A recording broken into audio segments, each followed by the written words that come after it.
Hello, this is Emmanuela Bakola, Associate Professor of Ancient Greek Language and Literature at the University of Warwick. This video presentation is the lecture which I delivered at the Classics Network event of July 2018 called Emperors, Coins, Frogs and Oracles, and which, in a way, functions as part 1 of my analysis of Aristophanes' frogs. Part 2 will be delivered at the Drama Festival at Warwick on 25th of January 2019. We hope to see you there. I will start with a brief introduction to Greek drama, and especially comedy. I will go through the context of theatre production, the dramatic festivals of Athens, the character of comedy as genre, its role in the political and cultural life of Athens, its relationship with tragedy, the main issue which will concern us in Frogs, and finally, I will get to the first part of my introduction to frogs. So let's go. Now, I find that this is a very useful image for us to have in mind when we think about the experience of theatre in ancient Athens. Theatre, both tragedy and comedy, was not an occasion for a few elite citizens. Instead, the tragic and comic theatre of ancient Athens were performed in the context of massive public festivals which hosted and involved thousands of people. Scholars, in fact, estimate that the 5th century theatres fitted anything from 6,000 to 12,000 spectators, probably closer to the former. These festivals took place in specific times during the year, and they had audiences from around Greece and all over the then known world. They also lasted several days. These festivals were among the most important occasions for the city. Beyond the artistic and cultural character that they obviously had, they also had a very strong religious and political character. Religious because they were festivals in honor of the god Dionysus, the god of the theatre, and involved sacrifices and processions lasting an entire day.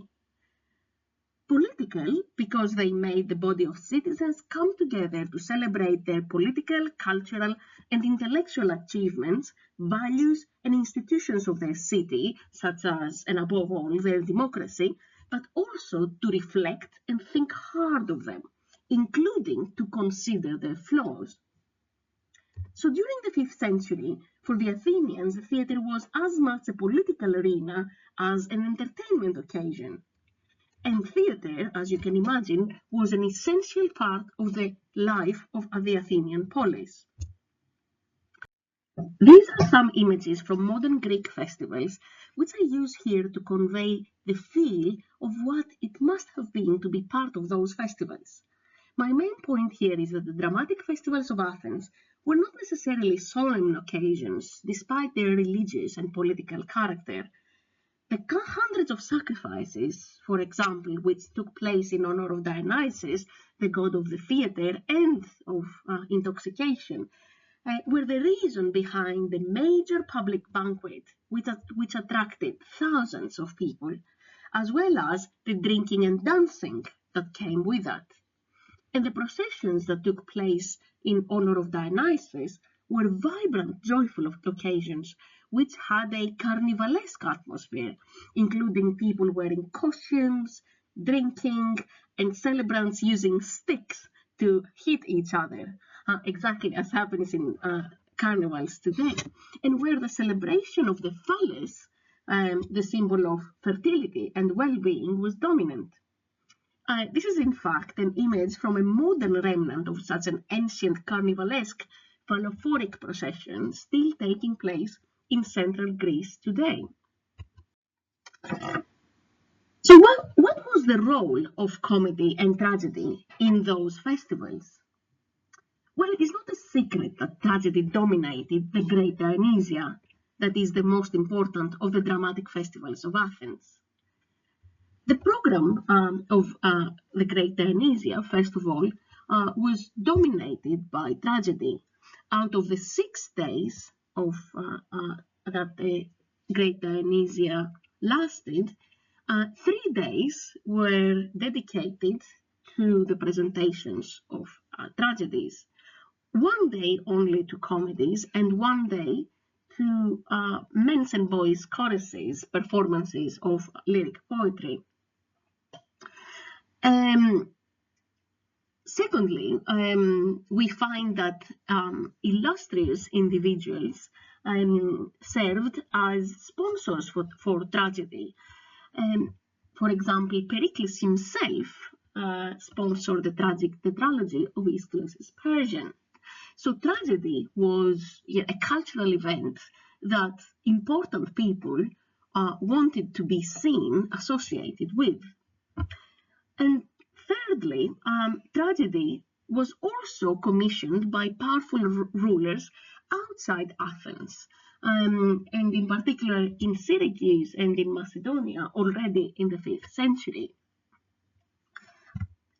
Such elements show us that tragedy seems to have completely dominated, completely taken over the cultural life of Athens and even beyond.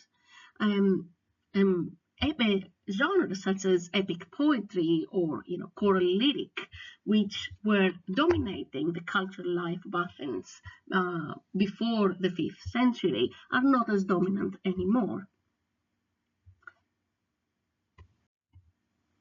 However, there is enough evidence to suggest that comedy was competing with tragedy's dominance on a very significant level. And to give you some examples, one, the other large dramatic festival of Athens, the Lenaia, which took place sometime in the winter, tells us a different story.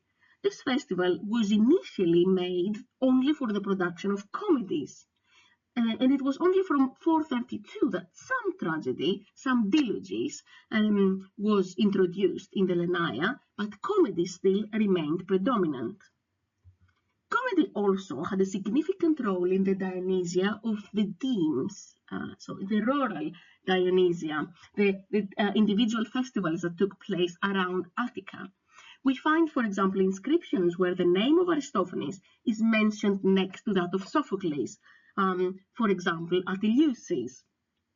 We also know of around 80 tragic poets, but also of over 60 comic poets being active during the 5th century. And these produced a volume of over 600 comedies. Unfortunately, today we have only 11 comedies by only one poet, Aristophanes. Now, another thing to consider is comedy's popularity. Comedy was, like tragedy, exported abroad already from the 5th century, and even despite its topicality. Our hard evidence for that are the vase paintings and the souvenir statuettes that we find from areas such as, for example, south of Italy or Sicily. Another thing to consider is that comedy survived much longer than tragedy.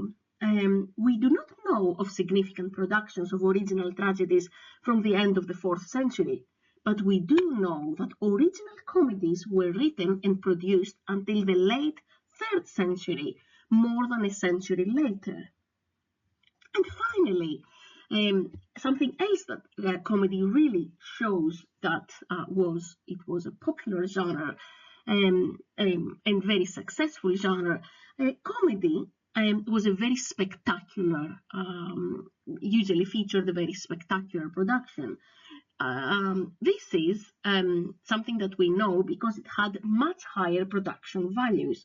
In fact, from an orator of the 4th century, late 5th to 4th century, Lysias, we know that it cost double the amount to produce one comedy than it cost to produce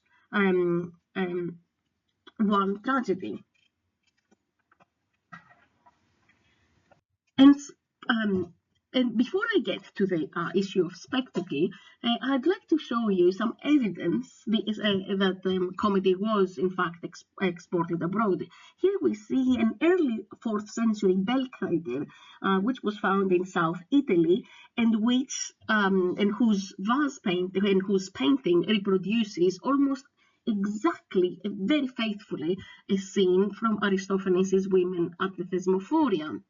Now, this is hard evidence that comedy was exported abroad, and this attests to its incredible popularity, which rivaled tragedy.